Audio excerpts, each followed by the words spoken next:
গোয়েন্দা গল্প রহস্যের সন্ধানে, লেখিকা আশাপূর্ণা দেবী। বাবার এই কেনা পুরনো বাড়িটা এসে বাসুর ভারী স্ফূর্তি।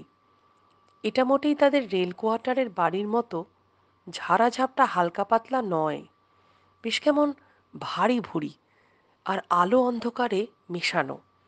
জায়গায় জায়গায় কেমন লুকোচুরি খেলার মতো হঠাৎ একটা সরু প্যাসেজ, হঠাৎ তার গা দিয়ে ছোট্ট একটা কানাচে ঘর, সিঁড়ির চাতাল দিয়ে বেরিয়ে পড়া আচমকা একটা বারান্দা, আর সব থেকে মজা, ঘরে দালান, এখানে সেখানে এক একটা দেয়াল আলমারি, ছোট বড় নানা মাপের। পুরনো পুরনো সেই আলমারিগুলো খুললেই কেমন একটা চাপা চাপা ভ্যাপসা ভ্যাপসা গন্ধ ছড়িয়ে পড়ে। বাসুর দারুণ ভালো লাগে, যেন এর মধ্যে কি একটা রহস্য লুকিয়েছিল। আগের মালিকরা সেটা নিয়ে চলে গেছে। ভিতরের দেয়ালগুলো তাই বোবা মুখ করে ক্ষুণ্ণ হয়ে বসে আছে। একটা আলমারির তাকের মধ্যে খানিকটা কালির ছিটে, কেমন একটা ওষুধ ওষুধ গন্ধ। তার মানে এটাই ওরা সবকিছু রাখতো। দালানের তাকগুলোয় যে বই রাখতো সেটা তার মেঝের দাগ দেখেই বোঝা যাচ্ছে। ভাড়ার ঘরের দেয়ালের কুলুঙ্গিতে নির্ঘাত কোনো ঠাকুরের মূর্তি থাকতো। তা নইলে কুলুঙ্গির মাথায় ধূপের ধোঁয়ার দাগ কেন? বাসু এসব ঘুরে ঘুরে দেখে আর বলে। বাসুর দিদি হাসে, আর কিনা মাকে ডেকে ডেকে বলে, মা, তোমার পুত্তুরটি ভবিষ্যতে ডিটেকটিভ হবে। যা অবজারভেশন আর যা অনুমান শক্তি! বাসু অবশ্য তাতে দমে না। চিরদিনই তো বাসুকে ডাউন করাই দিদির জীবনের মূল লক্ষ্য। তাই দিদির কথায় কান না দিয়ে বাসু অভিযান চালিয়ে যায়। সেকেলে পুরনো বাড়ি, দুদিকে দেয়াল দেওয়া চাপা সিঁড়ি, তাই সিঁড়ির তলাটা অন্ধকার ঘুটঘুটে। মা বলেন, আগের দিনে লোকে এই ঘরটাকে চোরাকুঠুরি বলতো। বাসু বলল, আগের দিনে যদি বলতো তাহলে এখন বললেই বা দোষ কি? মা হেসে ফেলেন। চোরাকুঠুরি, চিলেকোঠা, এগুলো যেন বড্ড সেকেলে। আমার ঠাকুমা দিদিমারা বলতেন।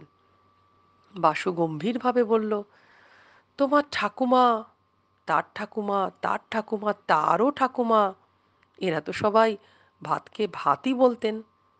তুমিও তাই বলো কেন মা? কিছুই হাসির কথা বলেনি বাসু, তবে বাসুর কথা নিয়ে বাড়িসুদ্ধ সকলের সে কি হাসির ধুম। ওরে বাবা, ছেলের কি লজিকের জ্ঞান! ওহ বাসু, কালে উকিল হবে। এইসব বাজে বাজে কথা থাক। কথাকে বাসু কেয়ার করে না।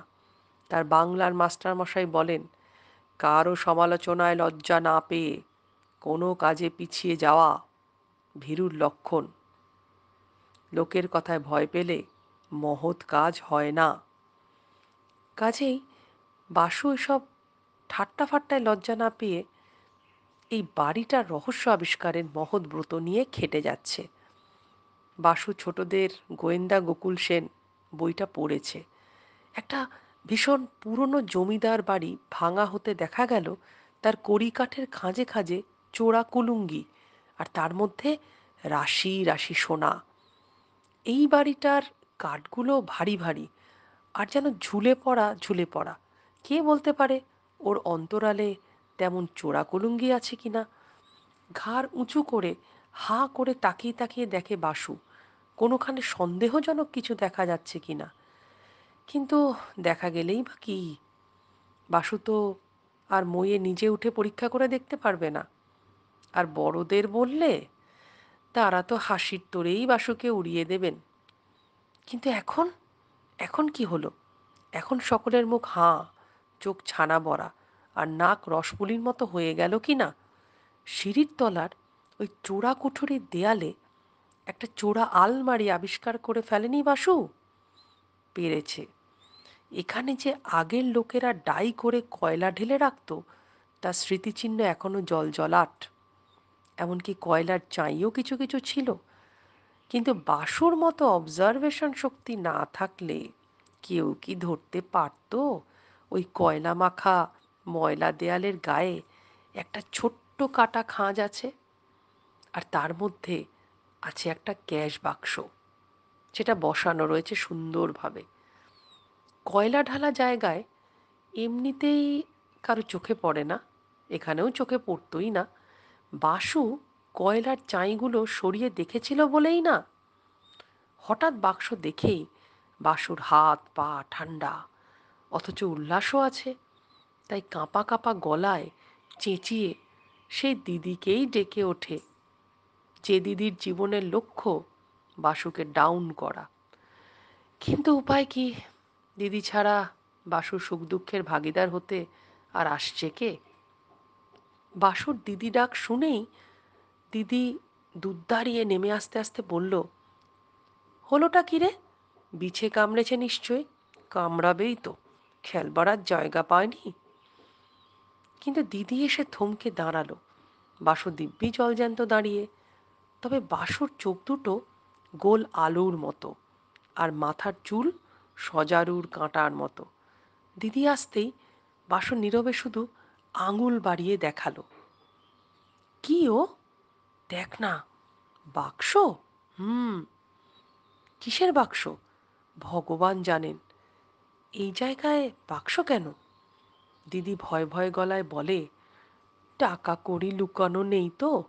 যারা ছিল যাবার সময় হয়তো ভুলে গেছে। বাসু গম্ভীরভাবে বলে, টাকা কড়ি কেউ ভুলে যায়? হয়তো বাড়িতে আগুন লেগেছিল তাই তাড়াতাড়ি। দূর, আগুন লাগলে তো পরে আবার ফিরে আসবে।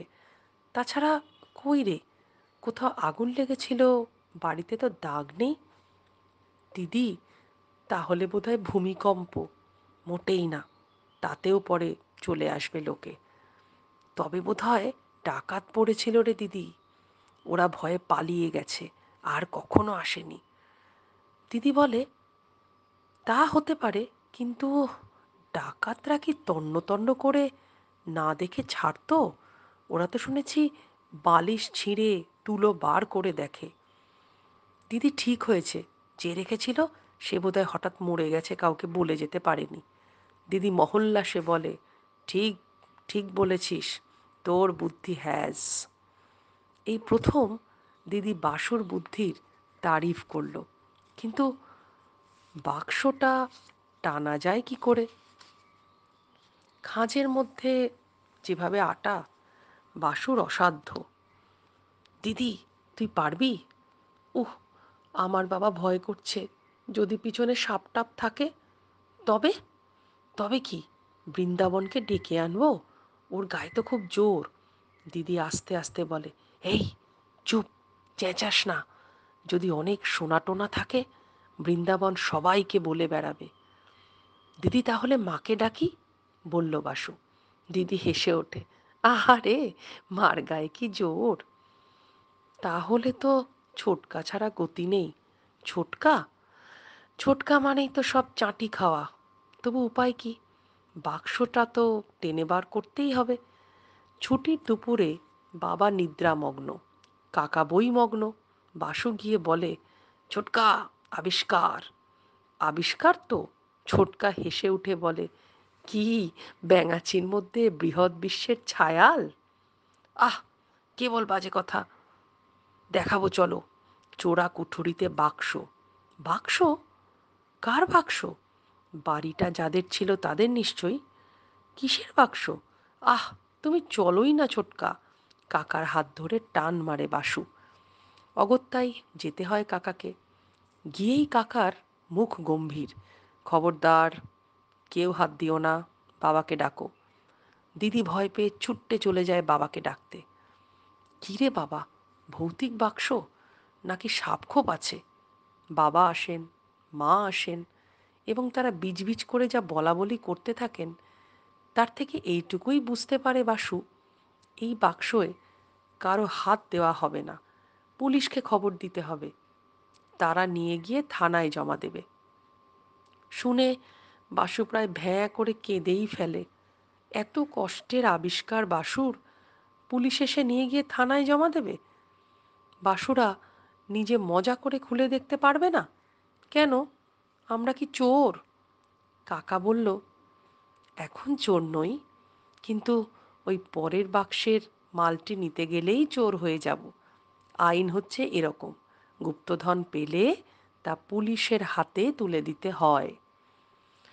আর কি করা, বাবা থানায় ফোন করেন, পুলিশ আসে জনা তিনেক।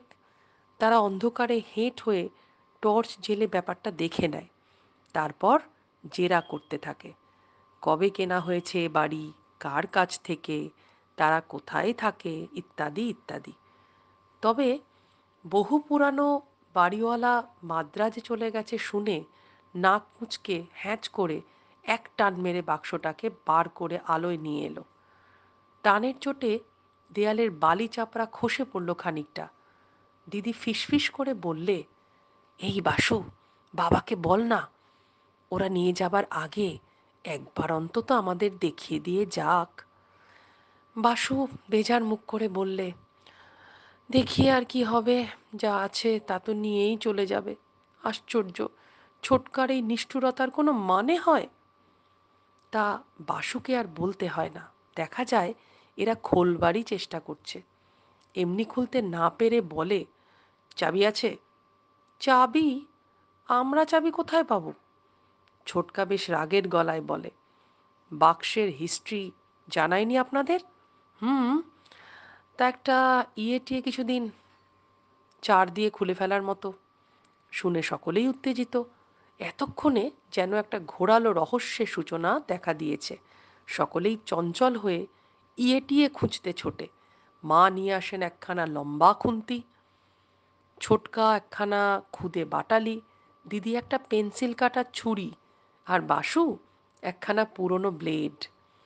পুলিশ ইন্সপেক্টর ওগুলোর দিকে একটু অবহেলার দৃষ্টিতে তাকিয়ে এদিক ওদিক দৃষ্টিপাত করে নিজেই সংগ্রহ করে নেন একখানা কয়লা ভাঙার হাতুড়ি, ঠাঁই করে বসিয়ে দেন ডালার ওপরে। চমকে ওঠে সবাই। মা বলেন, ঠিক ঠিক জানি না বাবা, ভেতরে ঠাকুর টাকুর নেই তো। বাবা বললেন, মাথা খারাপ, ওইখানে লোকে ঠাকুর রাখতে আসে? চোরাই মাল বলেই মনে হচ্ছে। বোধহয় বাড়ির কোনো চাকর টাকর নিয়ে লুকিয়ে রেখেছিল, তারপর আর সরাতে সুবিধে পায়নি। দিদি বলে, আমার মনে হচ্ছে কোনো গুপ্তধনের ব্যাপারে ম্যাপ ট্যাপ আছে। সেই যে গল্পটা মা একদিন বলেছিল, মনে আছে? একটা ছোট্ট ছড়ার মধ্যে গুপ্তধনের ঠিকানা। এমা, মনে নেই? সেই যে, পায়ে ধরে সাধা, রা নাহি দেয় রাধা, শেষে দিল রা, পাগল ছাড় পা। তার মানে ওর মধ্যে রয়েছে ধারাগোল। এও হয়তো তেমনই কোনো। আর বলতে হলো না, আবার হাতুড়ির প্রচণ্ড ঘা পড়ল ঠাঁই ঠাঁই। সঙ্গে সঙ্গে বাক্সের ডালা ছিটকে উঠে পড়ল। আর তারপর তারপর পুলিশ সাহেব নিজেই লাফিয়ে ছিটকে উঠলেন অতঃপরে, আর সবাই লাফিয়ে ঝাঁপিয়ে ছিটকে একেবারে কেকার ঘাড়ে পড়ে। সকলের মুখে একই কথা, এই রে বাবা, আরে কি কি সর্বনাশ! লম্ফঝম্পর ব্যাপার শুরু হয়ে যায়। বাক্স খোলা মাত্র ডজন ডজন নেংটি ইঁদুর বেরিয়ে পড়ে ঝুটোপুটি লাগিয়ে দিয়েছে এর পায়ের ওপর দিয়ে, ওর পায়ের ওপর দিয়ে। কে জানে কতকাল ধরে পুত্র পৌত্রাদি সমেত রাজ্য বিস্তার করে ভোগ দখল করে আসছে। কিন্তু খাচ্ছিল কি? না খেয়ে তো বাঁচবে না। আর বংশের এত বাড়বাড়ন্ত এদের, এটা তো হতে পারে না। তাছাড়া হাওয়া বাতাসেরও তো দরকার। তা দেখা গেল সে ব্যবস্থাও ওরা নিজেরাই করে নিয়েছে। ইঁদুর হলেও ওরা মানুষের থেকে কম বুদ্ধিমান নয়। ওদের মধ্যেও ছুতোর আছে, মিস্ত্রি আছে, ইঞ্জিনিয়ার আছে, বাক্সের দেওয়ালে দিব্যি দৌড় জানলা বানিয়ে নিয়েছে। আর খাওয়া, দেখা গেল বাক্সের মালিক এদের সাত পুরুষের বসে খাওয়ার ব্যবস্থা করে গেছেন। এতকাল ধরে খেয়ে দেয়েও এখনো যা রয়েছে তা কম নয়। কে জানে ওই কুচি কাগজের রাশি কোনো উইলের অথবা দলিলের, নাকি কোনো গুপ্তধন আবিষ্কারের নকশা। পুলিশ যদি নিয়ে গিয়ে ফরেন্সিক ল্যাবরেটরিতে দিয়ে দিত, তাহলে রহস্য উদ্ঘাটন হতো।